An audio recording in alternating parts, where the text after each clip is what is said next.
ನಮಸ್ತೆ ಸ್ನೇಹಿತರೆ, ಎಲ್ಲರಿಗೂ ಮತ್ತೊಂದು ವಿಡಿಯೋಗೆ ಸ್ವಾಗತ. ಭಾರತೀಯ ಕ್ರಿಕೆಟ್ನ ಕೋಚ್ ಆಗಿರುವಂತಹ ಗೌತಮ್ ಗಂಭೀರ್ ಅವರ ಟೆಸ್ಟ್ ಕ್ರಿಕೆಟ್ ಜೀವನ ಹೇಗಿತ್ತು ಎಂಬುದು ಇವತ್ತಿನ ವಿಡಿಯೋದಲ್ಲಿ ತಿಳಿಯೋಣ. ಸದ್ಯ ಭಾರತೀಯ ಟೆಸ್ಟ್ ಪ್ರೇಮಿಗಳ ಮನದಲ್ಲಿ ಒಂದು ಆತಂಕ ಮೂಡಿರುತ್ತದೆ. ಸದ್ಯದ ಟೆಸ್ಟ್ ಸರಣಿಯಲ್ಲಿ ಭಾರತ ಪ್ರದರ್ಶನ ಮತ್ತು ಗೌತಮ್ ಗಂಭೀರ್ ಕೋಚಿಂಗ್ ನಲ್ಲಿ ತಂಡದ ಸ್ಥಿತಿ ನಿಜಕ್ಕೂ ನಿರಾಶಾದಾಯಕವಾಗಿದೆ. ವಿಶೇಷವಾಗಿ ಬರ್ಮಿಂಗ್ ಹ್ಯಾಮ್ನಲ್ಲಿ ಭಾರತದ ಟೆಸ್ಟ್ ದಾಖಲೆ ಮತ್ತು ಪ್ರಮುಖ ಆಟಗಾರರ ಲಭ್ಯತೆ ನಡುವೆಯೂ ಸೋಲು. ಗೌತಮ್ ಗಂಭೀರ್ ಅವರ ಟೆಸ್ಟ್ ಕ್ರಿಕೆಟ್ನ ವೃತ್ತಿ ಜೀವನವನ್ನು ತಿಳಿದುಕೊಳ್ಳೋಣ. ಅದು 2004 ಹಾಗೂ 2007ರ ಆರಂಭಿಕ ದಿನಗಳು. ಗೌತಮ್ ಗಂಭೀರ್ ಅವರು ನವೆಂಬರ್ 3, 2004ರಂದು ಆಸ್ಟ್ರೇಲಿಯಾ ವಿರುದ್ಧದ ಟೆಸ್ಟ್ ಕ್ರಿಕೆಟ್ಗೆ ಪದಾರ್ಪಣೆ ಮಾಡಿದರು. ಅಂದಿನ ಭಾರತೀಯ ತಂಡದಲ್ಲಿ ವೀರೇಂದ್ರ ಸೆಹ್ವಾಗ್, ರಾಹುಲ್ ದ್ರಾವಿಡ್, ಸೌರವ್ ಗಂಗೂಲಿ, VVS ಲಕ್ಷ್ಮಣ್, ಸಚಿನ್ ತೆಂಡೂಲ್ಕರ್, ಯುವರಾಜ್ ಸಿಂಗ್ ಮತ್ತು ಆಕಾಶ್ ಚೋಪ್ರಾ ಅವರಂತಹ ಘಟಾನುಘಟಿ ಆಟಗಾರರಿದ್ದರಿಂದ ಅವರಿಗೆ ಪ್ಲೇಯಿಂಗ್ 11ನಲ್ಲಿ ಸ್ಥಾನ ಪಡೆಯುವುದು ಕಷ್ಟಕರವಾಗಿತ್ತು. ಆಕಾಶ್ ಚೋಪ್ರಾ ಅವರ ಸ್ಥಾನಕ್ಕೆ ಅವರು ಟೆಸ್ಟ್ ಪದಾರ್ಪಣೆ ಮಾಡಿದರು. ಆದರೆ ಮೊದಲ ಪಂದ್ಯದಲ್ಲಿ ಅವರು ಹೆಚ್ಚು ಪ್ರಭಾವ ಬೀರಲು ಸಾಧ್ಯವಾಗಿರಲಿಲ್ಲ. 2008ರವರೆಗೂ ಮಧ್ಯಮದವರೆಗೂ ಅವರು ತಂಡದಿಂದ ಒಳಗೆ ಇರುತ್ತಿದ್ದರು. ಅವಕಾಶಗಳು ಸಿಕ್ಕರೂ ಅದನ್ನು ಬಳಸಿಕೊಳ್ಳಲು ವಿಫಲರಾಗಿ ತಂಡದಿಂದ ಹೊರಗುಳಿಯಬೇಕಾಗಿತ್ತು. ಆ ಅವಧಿಯಲ್ಲಿ ಅವರು 18 ಟೆಸ್ಟ್ ಪಂದ್ಯಗಳನ್ನು ಆಡಿ 36.28ರ ಸರಾಸರಿಯಲ್ಲಿ 1052 ರನ್ ಗಳಿಸಿದರು. ಅದರಲ್ಲಿ ಕೇವಲ ಒಂದು ಶತಕವು ಒಳಗೊಂಡಿತ್ತು. ವೃತ್ತಿ ಜೀವನದ ಉತ್ತುಂಗ 2008ರಿಂದ 2011 ಪರ್ಪಲ್ ಪ್ಯಾಚ್. 2007ರ T20 ವಿಶ್ವಕಪ್ನಲ್ಲಿನ ಅವರ ಮಹತ್ವದ ಕೊಡುಗೆ ನಂತರ ಗಂಭೀರ್ ವೈಟ್ ಬಾಲ್ ಕ್ರಿಕೆಟ್ನಲ್ಲಿ ತಮ್ಮ ಸ್ಥಾನವನ್ನು ಭದ್ರಪಡಿಸಿಕೊಂಡಿದ್ದರು. ಇದು ಅವರ ರೆಡ್ ಬಾಲ್ ಕ್ರಿಕೆಟ್ ಪ್ರದರ್ಶನಕ್ಕೂ ನೆರವಾಯಿತು. 2008ರಿಂದ 2011ರವರೆಗಿನ ಅವಧಿಯನ್ನು ಅವರ ವೃತ್ತಿಪರದ ಪರ್ಪಲ್ ಪ್ಯಾಚ್ ಎಂದು ಹೇಳಬಹುದು. 2008ರ ಬಾರ್ಡರ್ ಗವಾಸ್ಕರ್ ಟ್ರೋಫಿ ಈ ಸರಣಿಯ ಅವರ ಅದ್ಭುತ ಪ್ರದರ್ಶನಕ್ಕೆ ನಾಂದಿ ಹಾಡಿತು. ಮೊಹಾಲಿಯಲ್ಲಿ ನಡೆದ 2ನೇ ಟೆಸ್ಟ್ನಲ್ಲಿ ಶತಕ ಸಿಡಿಸಿದರು. ನಂತರ ದೆಹಲಿಯಲ್ಲಿ ತಮ್ಮ ತವರು ನೆಲದಲ್ಲಿ ದ್ವಿಶತಕ 206 ರನ್ಗಳನ್ನು ಗಳಿಸಿ ಮಿಂಚಿದ್ದರು.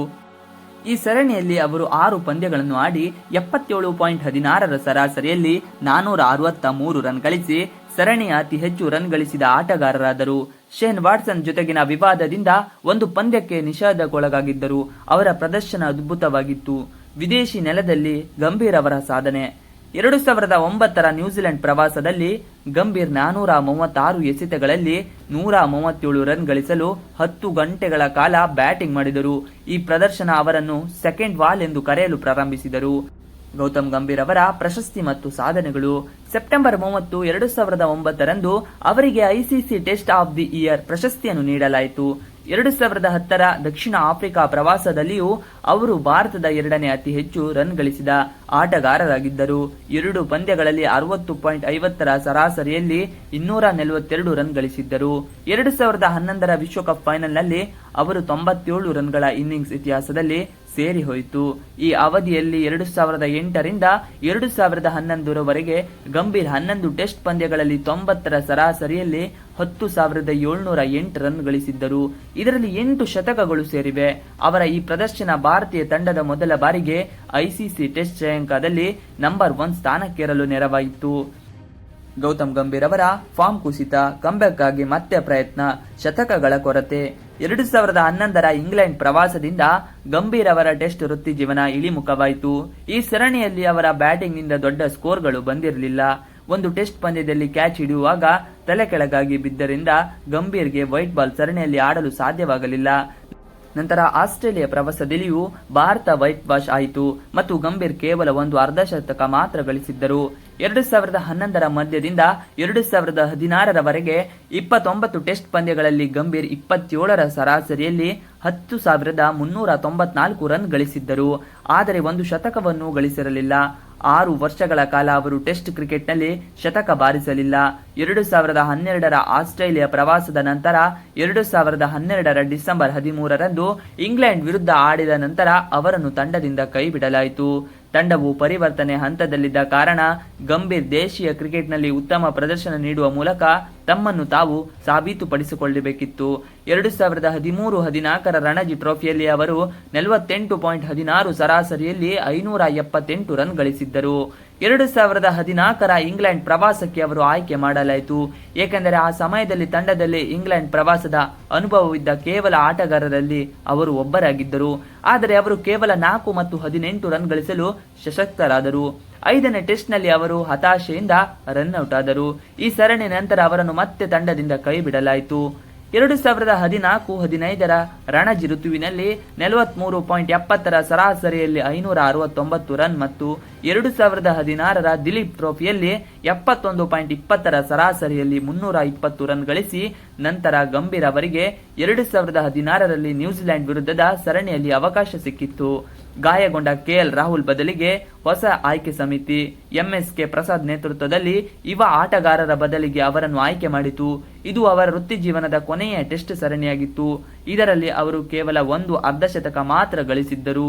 ವೃತ್ತಿ ಜೀವನದ ವಿಶ್ಲೇಷಣೆ. 2 ಮುಖಗಳು. ಗಂಭೀರ್ ಅವರ ಟೆಸ್ಟ್ ವೃತ್ತಿ ಜೀವನವನ್ನು 2 ಭಾಗಗಳಾಗಿ ವಿಂಗಡಿಸಬಹುದು. 2007 ಸಾಧಾರಣ ಪ್ರದರ್ಶನವಾಗಿತ್ತು. 2008 2011 ಅಸಾಧಾರಣ ಪರ್ಪಲ್ ಪ್ಯಾಚ್ ಪ್ರದರ್ಶನ. 2012 2016 ಮತ್ತೆ ಸಾಧಾರಣ ಪ್ರದರ್ಶನ. ವಿದೇಶಿ ನೆಲದಲ್ಲಿ ದಕ್ಷಿಣ ಆಫ್ರಿಕಾ ಮತ್ತು ನ್ಯೂಜಿಲೆಂಡ್ನಲ್ಲಿ ಅವರ ಪ್ರದರ್ಶನ ಉತ್ತಮವಾಗಿತ್ತು. ಆದರೆ ಆಸ್ಟ್ರೇಲಿಯಾ ಮತ್ತು ಇಂಗ್ಲೆಂಡ್ನಲ್ಲಿ ಅವರ ದಾಖಲೆ ಸರಾಸರಿಗಿಂತ ಕೆಳಗಿತ್ತು. ಅವರ ಕೋಚ್ ಸಂಜಯ್ ಭಾರದ್ವಾಜ್ ಪ್ರಕಾರ ಅವರ ತಾಂತ್ರಿಕ ಸಮಸ್ಯೆ ಎಂದರೆ ಅವರು ತಮ್ಮ ದೇಹದ ತೂಕವನ್ನು ಬೇಗನೆ ಬ್ಯಾಕ್ಫುಟ್ಗೆ ವರ್ಗಾಯಿಸುತ್ತಿದ್ದರು. ಇದರಿಂದಾಗಿ ಚೆಂಡು ಬೇಗನೆ ಎಡ್ಜಾಗಿ ಕ್ಯಾಚ್ ಔಟ್ ಆಗ್ತಿದ್ದರು. ವ್ಯಕ್ತಿತ್ವ ಮತ್ತು ನಾಯಕತ್ವದ ತಂಡದ ಗೆಲುವಿನ ಮುಖ್ಯ ಪಾತ್ರಧಾರಿ. 2012 ನಂತರ ತಂಡದಿಂದ ಹೊರಗುಳಿದು ಮತ್ತೆ ದೇಶೀಯ ಕ್ರಿಕೆಟ್ನಲ್ಲಿ ಹೋರಾಡಿದ ಗಂಭೀರ್ ಅವರ ಮಾನಸಿಕ ಸ್ಥಿತಿ ಗಮನಾರ್ಹವಾಗಿದೆ. ಅವರು ಎಂದಿಗೂ ಬಿಟ್ಟುಕೊಡಲು ಬಯಸಿರಲಿಲ್ಲ. 2016-17 ರಣಜಿ ಋತುವಿನಲ್ಲಿ ದೆಹಲಿ ತಂಡದ ನಾಯಕ ಗಂಭೀರ್ ಮತ್ತು ಕೋಚ್ ಕೆಪಿ ಭಾಸ್ಕರ್ ನಡುವೆ ವಿವಾದ ಉಂಟಾಯಿತು. ಗಂಭೀರ್ ಕೋಚ್ಗೆ ನಿಂದಿಸಿದರು ಎಂದು ಆರೋಪಿಸಲಾಯಿತು. ಆದರೆ ಅವರು ತಮ್ಮ ತಂಡದ ಆಟಗಾರರಾದ ನಿತೀಶ್ ರಾಣಾ ಮತ್ತು ಉನ್ಮಕ್ ಚಂದ್ ಅವರನ್ನು ಅಸುರಕ್ಷಿತನಾಗಿ ಮಾತನಾಡಿದ ಆರೋಪದ ಮೇಲೆ ಕೋಚ್ ವಿರುದ್ಧ ಧ್ವನಿ ಎತ್ತುತ್ತಿದ್ದರು ಎಂದು ಹೇಳಿಕೊಂಡಿದ್ದರು. ಈ ಪ್ರಕರಣದಲ್ಲಿ ಅವರು ತಪ್ಪಿತಸ್ಥರೆಂದು ಸಾಬೀತರಾಗಿ 4 ಪಂದ್ಯಗಳಿಗೆ ನಿಷೇಧಕ್ಕೊಳಗಾಗಿದ್ದರು. ಈ ಘಟನೆ ಮಾಧ್ಯಮಗಳಲ್ಲಿ ದೊಡ್ಡ ಸುದ್ದಿಯಾದರೂ ಗಂಭೀರ್ ಅವರ ಉದ್ದೇಶವು ತಂಡ ಮತ್ತು ಆಟಗಾರರಿಗೆ ನಿಲ್ಲುವುದಾಗಿತ್ತು. ಅವರ ವಿಧಾನ ವಿಭಿನ್ನವಾಗಿರಬಹುದು, ಕೆಲವೊಮ್ಮೆ ತಪ್ಪು ಎಂದು ಅನಿಸಿರಬಹುದು, ಆದರೆ ಅವರ ಅಂತಿಮ ಗುರಿ ಯಾವಾಗಲೂ ತಂಡದ ಗೆಲುವೇ ಆಗಿತ್ತು. 2017-18 ರಣಜಿ ಟ್ರೋಫಿಯಲ್ಲಿ ವಿವಾದದ ನಂತರ ತಂಡವು ಮತ್ತಷ್ಟು ಹತ್ತಿರವಾಯಿತು ಮತ್ತು 2008 ನಂತರ ದೆಹಲಿಗೆ ಮೊದಲ ಬಾರಿಗೆ ಫೈನಲ್ ತಲುಪಿತು. ಅವರು ವಿದರ್ಭ ವಿರುದ್ಧ ಫೈನಲ್ನಲ್ಲಿ ಸೋತರು. ತಂಡದ ಸಾಮೂಹಿಕ ಪ್ರಯತ್ನವು ಸ್ಪಷ್ಟವಾಗಿತ್ತು. ಗೌತಮ್ ಗಂಭೀರ್ ಅವರು ಡಿಸೆಂಬರ್ 4, 2018 ಕ್ರಿಕೆಟ್ನ ಎಲ್ಲ ಸ್ವರೂಪಗಳಿಂದ ನಿವೃತ್ತರಾದರು. ಅವರ ಸುಮಾರು 20 ವರ್ಷಗಳ ವೃತ್ತಿ ಜೀವನ ಕೊನೆಗೊಂಡಿತ್ತು. ಗಂಭೀರ್ ಅವರ ಟೆಸ್ಟ್ ಜೀವನವು ಏರಿಳಿತಗಳಿಂದ ಕೂಡಿತ್ತು. ಅವರ ಸಾಮರ್ಥ್ಯ ಮತ್ತು ದೇಶಕ್ಕಾಗಿ ಆಡುವ ಉತ್ಸಾಹ ಪ್ರಶ್ನಾತೀತವಾಗಿತ್ತು. ಆದರೆ ಸ್ಥಿರತೆ ಮತ್ತು ವಿದೇಶಿ ಪರಿಸ್ಥಿತಿಗಳಲ್ಲಿನ ಸವಾಲುಗಳು ಅವರ ವೃತ್ತಿ ಜೀವನಕ್ಕೆ ಹೆಚ್ಚು ಪ್ರಭಾವವನ್ನು ಬೀರಿದ್ದವು. ಇವಿಷ್ಟು ಗೌತಮ್ ಗಂಭೀರ್ ಅವರ ಟೆಸ್ಟ್ ಕೆರಿಯರ್ನ ಜೀವನ. ಈ ವಿಡಿಯೋ ಹೇಗಿತ್ತು ಎಂಬುದನ್ನು ಕಮೆಂಟ್ ಮಾಡಿ. ನೀವಿನ್ನು ನಮ್ಮ ಯೂಟ್ಯೂಬ್ ಚಾನಲ್ಗೆ ಸಬ್ಸ್ಕ್ರೈಬ್ ಆಗಿಲ್ಲ ಅಂದರೆ ಬೇಗ ಸಬ್ಸ್ಕ್ರೈಬ್ ಮಾಡ್ಕೊಳ್ಳಿ. ನಾವು ಹಾಕುವಂಥ ಎಲ್ಲ ವಿಡಿಯೋಗಳು ನಿಮಗೆ ನೋಟಿಫಿಕೇಶನ್ ಮುಖಾಂತರ ದೊರೆಯುತ್ತದೆ. Thanks for watching video. Please like, share and subscribe our channel for more videos.